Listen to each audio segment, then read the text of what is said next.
I know women are, beating themselves down for success. Right. It's like boss up, hustle. And a lot of us are hustling ourselves to the grave. Early grave. Early grave.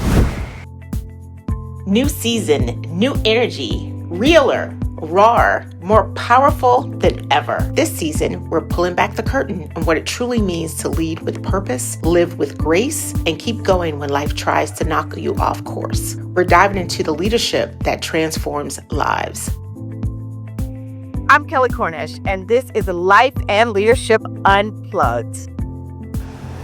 Hello, and welcome to Life and Leadership Unplugged with Kelley Cornish. As promised, I am here with another amazing guest, Dr. ShantaQ.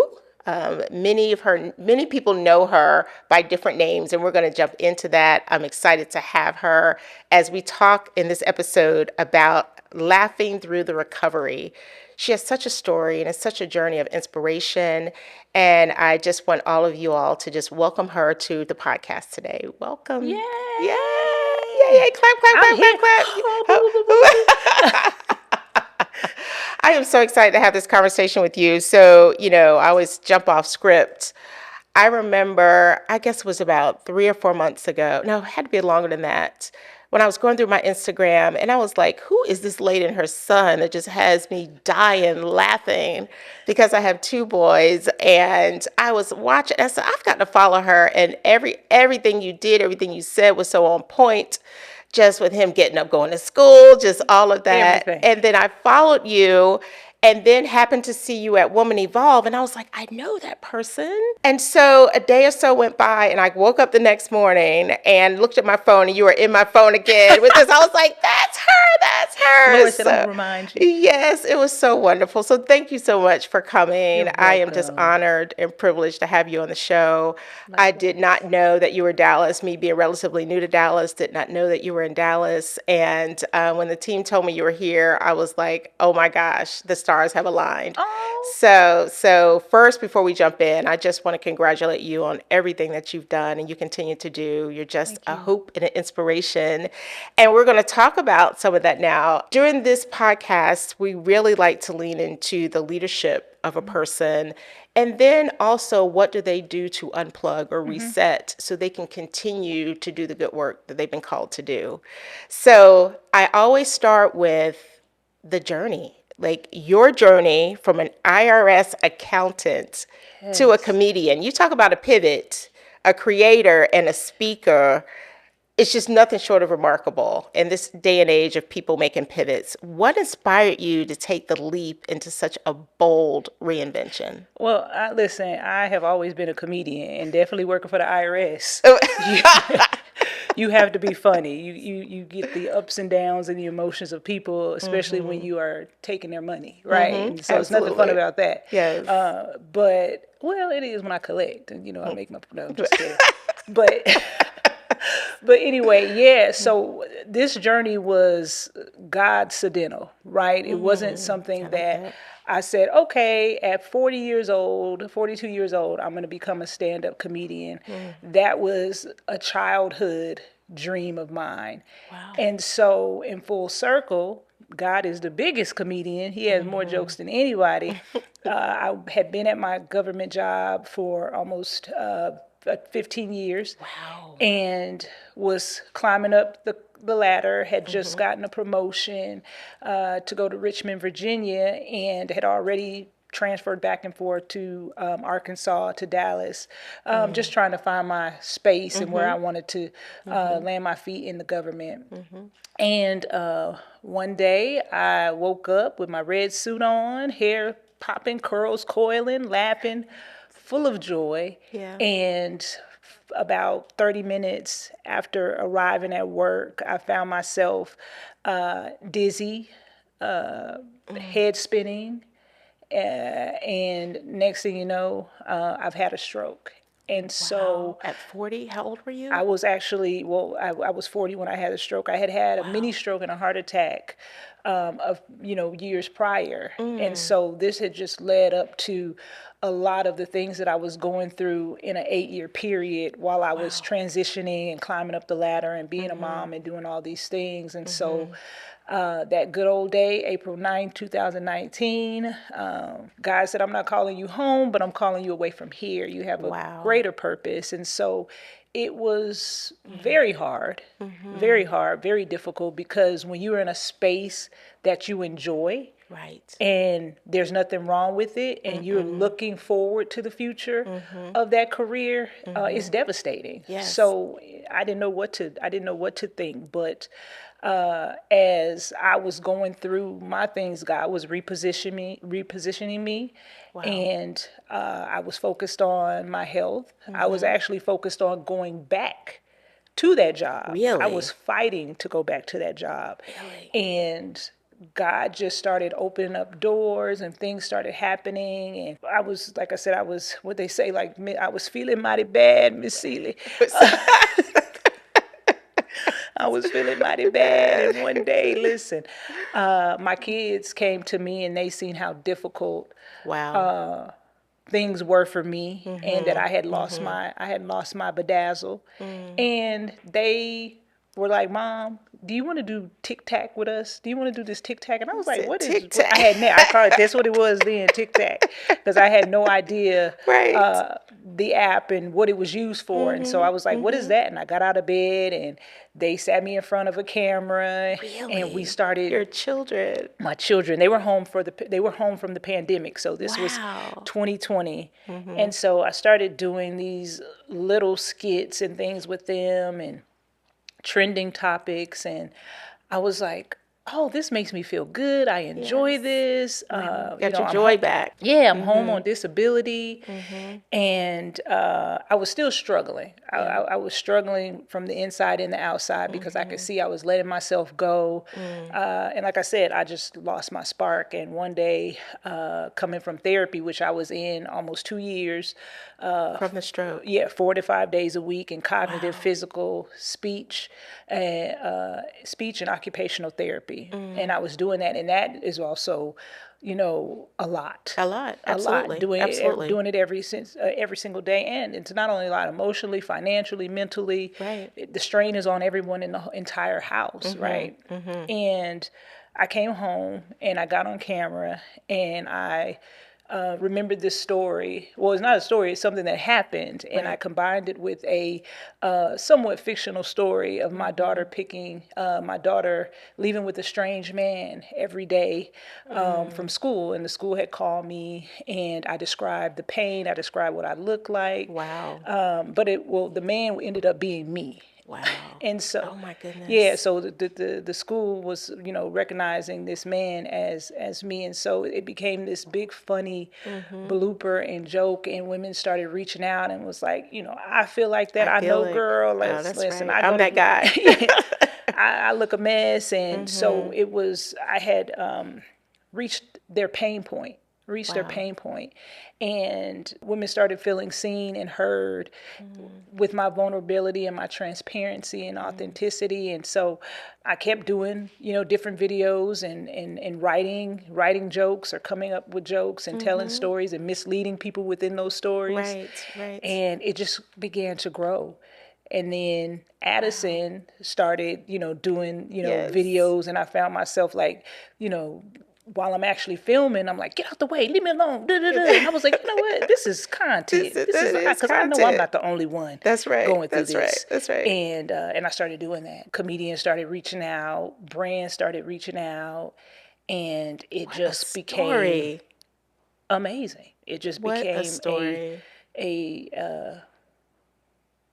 a story, like you said, of reinvention and my willingness to not give up.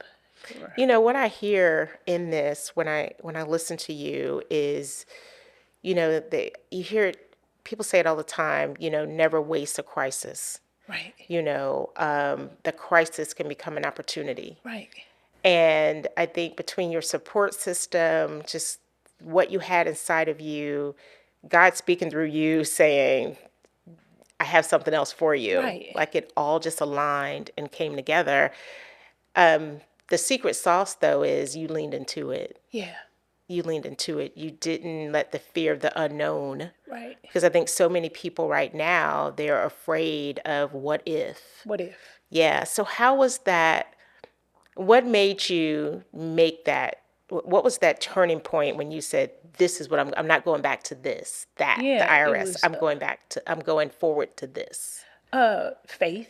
It was faith, and then, like I said, God is the biggest jokester. He So I was like, is. please, like, I don't want you to, I don't want another stroke. That's Like, right. That's listen, right. I trust your vision for me, and then I thought about all the insecurities that I had at the time, and I thought about Moses, because Moses had the insecurities, That's and right. then he had the stutter, and God's The like, speech, yeah. I got you. Like, I'm giving you this mission, and you're going to do this mission, and you have to Wow. fulfill this mission. And so that's what I felt. I felt like I was Moses in the moment. I felt like I was Jonah in the moment. Wow. So I was like, there's no turning back. And God giving me another opportunity to live Yes. so many times in my life. Like, Yes.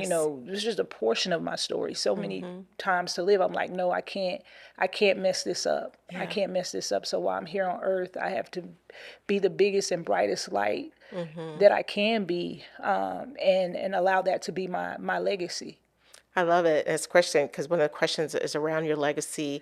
As I've followed you, I know a big part of what you do in your ministry is to talk about getting your health back. Right. Please talk a little bit about that, because I know as people watch this, we'll probably, be in a season where people are beginning again, the beginning of Yeah. 2026. And like, I know I need to do something about my health. I think I know what sparked it, but then you just really took it to another level when it Right. came to your health. Yeah, because it is important. Health is wealth, and we get caught up. We get so caught up on making money and doing all these things that we forget self. And then by the time we know it, we're worn down, we're sick, it's too late, all the things. And so, you can prevent a disease quicker than you can treat it, right? Oh, It's wow. easier to prevent disease than it is to treat it. And so why not take accountability for your life, make sure that everything is in order, so down the line you don't have to be paying medical bills, you don't have to be stressed, you don't have to have caregivers, you don't have to have all these things, but God put you here for a reason. And you can't enjoy the blessings that God has for you if you're not in the right health, or you're not in the right state of mind, or you're stressed and you're worn down, or like my grandma said, rolled hard and put up wet. And put up wet. If you're all Right. these things, right? And Right. so I know women are, beating themselves down for success. Right. It's like boss up, hustle. And a lot of us are hustling ourselves to the grave. Early grave. I know so many women who are not here anymore from heart attacks and stress, just because they couldn't take the time to sit down. They couldn't take the time to go to the doctor. They couldn't take the time to say, I'm putting me first. Right. Right. And that's what's important. And what you realize is that you can't have the big house. You can't have all the money. You can't have the career if you're not here to enjoy it. That's right. Right. And so right. that's why it's important, because I know even through all I thought I was doing, I thought I was making the right, judgment calls for my health. I was advocating, even though I was misdiagnosed and dismissed. It got to a point where I was like, well, listen, if the doctors are dismissing me, then I started dismissing myself. Wow. So I didn't really pay attention to the things that were going on, because I just was out of breath. Out of breath. I was tired. Too tired to think. Too tired to think. And then Yeah. it got to a point where it took over I had to succumb to my own health crisis. Yeah. Wow. I listen to you, and I have one of my executive coaches. He's working with me on a life plan, and it's literally, what kind of life do you want to have when you're not working and running every day? How do you want to be? Do you want to be able to take your groceries in? Do you want to be able to live by yourself? Do you want to be able to have the strength to get upstairs? Do you want to? And he's asking me these questions. He said, then we need to figure out what you need to do now. So when that time comes, you'll be able to do those things. Right. And that was just so wise to me. Like, you're thinking ahead about Right. the quality of life you want to have beyond this race. Yeah. Right. And so I think that when I look at some of your content and I see you really put in the work around that, not just your mental health, but just your physical health and everything else. This is so exciting. Once again, I am talking with Dr. ShantaQ, and we're going to go to break. But when we come back, we're going to dig a little bit more into her story and also how she unplugs and relax. We've heard a little bit about it, but we'll take a deeper dive into that. But stay with us. We're the TD Jakes Foundation, and this is Life and Leadership Unplugged podcast with Kelley Cornish. We'll be right back. Times are tough, unemployment is up, and too many families are struggling just to make ends meet. But at the TD Jakes Foundation, we believe that no challenge is too great when a community comes together.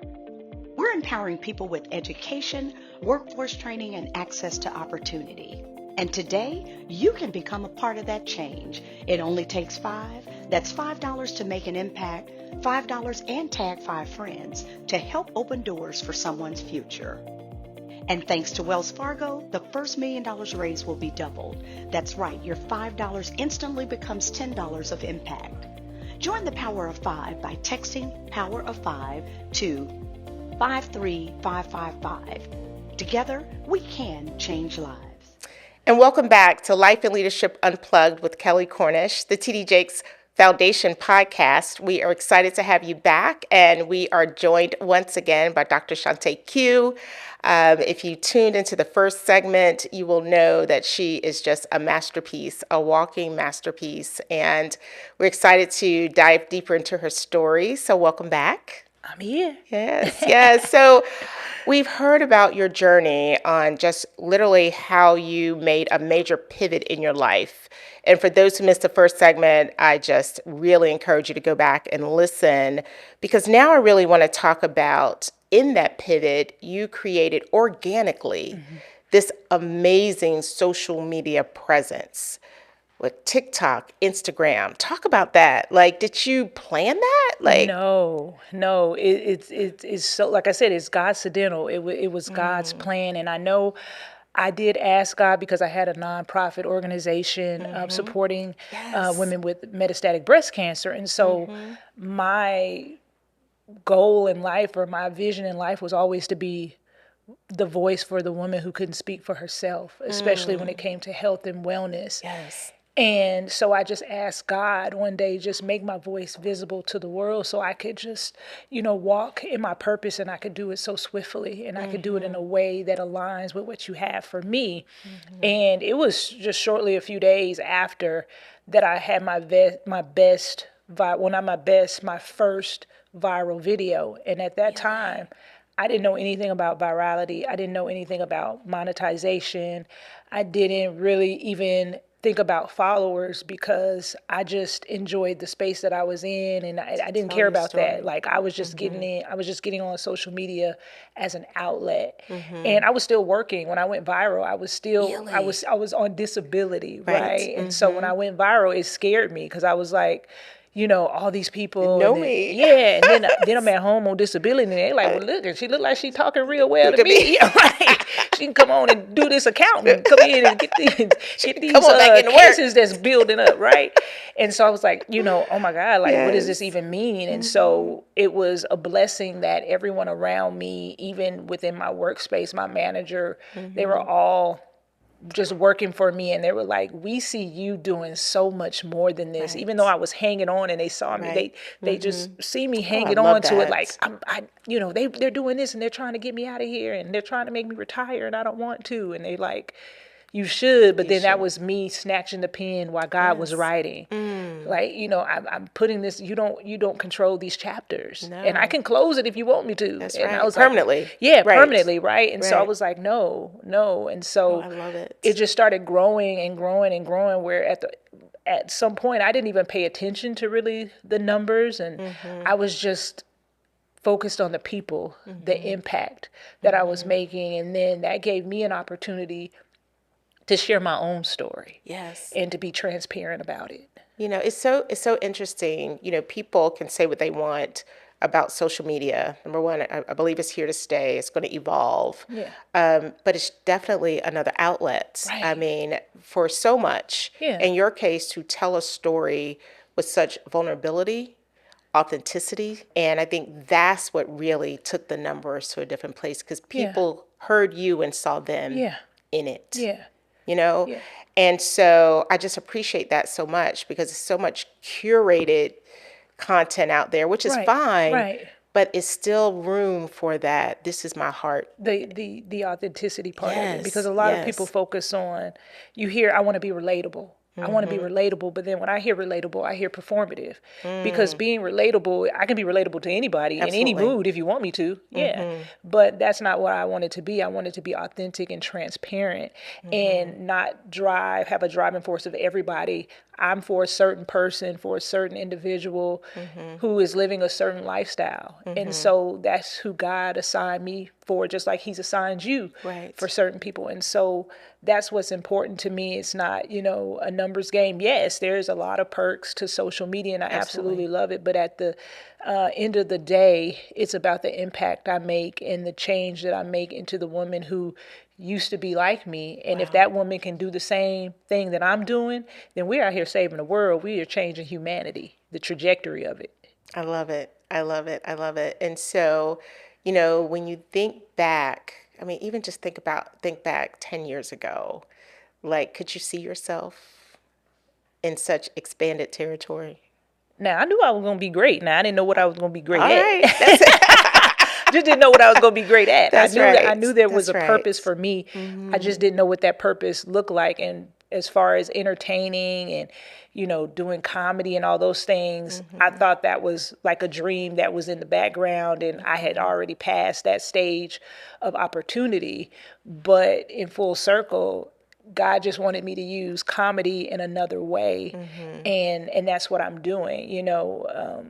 Laughter is just the greatest thing that I've found in my life. Medicine. Yes, it's the best really medicine. It really is. And we've found that it is scientifically, laughter scientifically raises your endorphins and reduces stress and your blood pressure. And, it's almost like when my son is in his room and he does something, I'm like,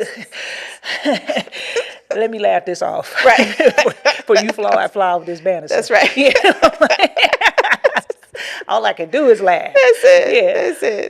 That's it. It's funny. I'm returning from a vacation, and the best part of my vacation is I was with a group of people, and we laughed so much. I didn't realize how much I missed laughing, and so much so that people around us in the evenings at dinner, they were just like, "You guys are having way too much fun." Yes. But it was just that innocent laughter that I had. Yes, that childlike, with just no expectations. It's just let's laugh. Yeah. And I will tell you, that was probably 70% of my vacation to me, was feeling so good after such great conversation, great company, and laughing. Yeah. And so I do have one more question for you before I go to my Hope for You segment. So for listeners who feel like they've been knocked down by life, because you have such a comeback story, what's one piece of advice you'd leave with them? Everything that falls down can be rebuilt. And you are in your building season. God is rebuilding the foundation. He's focusing on the floors, the windows. And when the entire home is built, that's when you can really get that indirect sunlight from the windows, and you will glow again. Wow. And that's what I see. You when you fall down, the only way is to stand up, not to stay there. You have to be part of your own rescue. Wow. You have to be part of your own rescue. I always fall on the woman with the issue of the blood. She just didn't sit there. No, she made her way. That's right. And everyone has to act like the woman with the issue of the blood. Wow. Yeah. I love that. That is so, that is just so confirming that we do have to be part of the rescue. And you hear it said all the time, like, no one is really coming to save you. You're going to have to play a part in your rescue, right? Luckily, you had such a village around you that you didn't even know from your family to your coworkers were like, let's go, And so, but you had to have put in some deposits into that for people to now come back to be part of your rescue. Right. And so congratulations on all of that. Thank you. Congratulations. I am so excited. I have chills because this has just been so wonderful. So my hope for you, I always end my segments with just really trying to speak life into the person.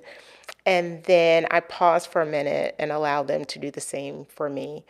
And so as I think about my hope for you, Dr. ShantaQ, is my hope for you is that you continue using laughter as your ministry. Reminding the world that healing doesn't have to be heavy to be real. And that is my hope for you. You've turned survival into service. You have turned your pain into purpose. And so I just hope that you continue to show all of us that joy and resilience can coexist. Thank you. Because that's what you do every day. You show us every day that regardless, in spite of, there's still joy, there's still laughter, and that you have to be part of your own rescue. So my hope for you is that you continue to do what you're doing, making us laugh, because you make me laugh every day. Thank you. I'm glad. Yes, so that is my hope for you. Thank you. Yes. And my hope for you is that I hope that God blesses you so loudly that the enemy hears it before you do. Wow. I receive that. And thank you so much. And I stand in agreement with you on that. And I feel it. I feel the blessings every day. I feel through the stories of the people who come onto the podcast. And, we didn't really take a deep dive into how you reset, but it seems like your life is a reset. Constant joy. The only thing that I want in life is joy and a peace of mind. A peace of mind. I love it. And it took a long time to get here. So, Well, you're sharing that with the world, and we thank you for that. Thank you. Yes. Everyone, this has just been an amazing episode with Dr. ShantaQ. You can find her on social media. I don't even have to give you her handles. You just type the name in and you will find her. And she is a joy and a blessing. And I hope that you take this episode and watch it a few times to get those hidden gems. So once again, thank you so much for joining us, Dr. ShantaQ. And we thank you all for joining us in this episode of Life and Leadership Unplugged with Kelley Cornish. We'll see you next time.